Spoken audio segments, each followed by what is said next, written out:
मंडळी, तुम्ही उकळत्या पाण्यामध्ये हिरवी मिरची टाकून ही रेसिपी ट्राय केली का? नसेल ट्राय केली ना, तर आत्ताच हा रेसिपी व्हिडिओ शेअर आणि सेव्ह करून ठेवा आणि ही रेसिपी जरूर ट्राय करा.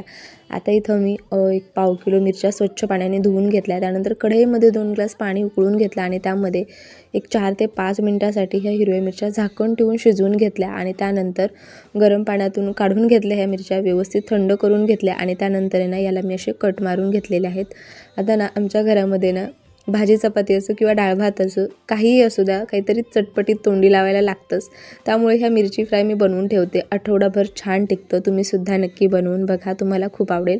कढईमध्ये अर्धा चमचा तेल गरम करून घेतलं. त्यामध्ये जिरं, मोहरी घातली. छान अशी तडतडली की त्यानंतर भरपूर ठेचलेला लसूण यामध्ये घातला. थोडीशी हळद घातली आणि त्यानंतर या शिजवून घेतलेल्या मिरच्या यामध्ये घालायच्या. चवीनुसार मीठ घालायचं आणि 2 मिनिटासाठी याला ना मस्त असं परतून घ्यायचं.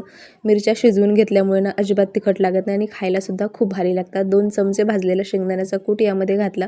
मस्त असं परतून घेतलं आणि त्यानंतर यामध्ये ना लिंबाचा रस घालायचा, ज्यामुळे या मिरच्या खाताना खूप चटपटीत लागतात. तुम्ही जर एकदा बनवून ठेवल्या ना तर आठवडाभर छान टिकतात आणि डाळ भात असो, चपाती भाजी असो, कशासोबतही मस्त लागतात. त्यामुळे ही रेसिपी तुम्ही जरूर ट्राय करा, तुम्हाला खूप आवडेल.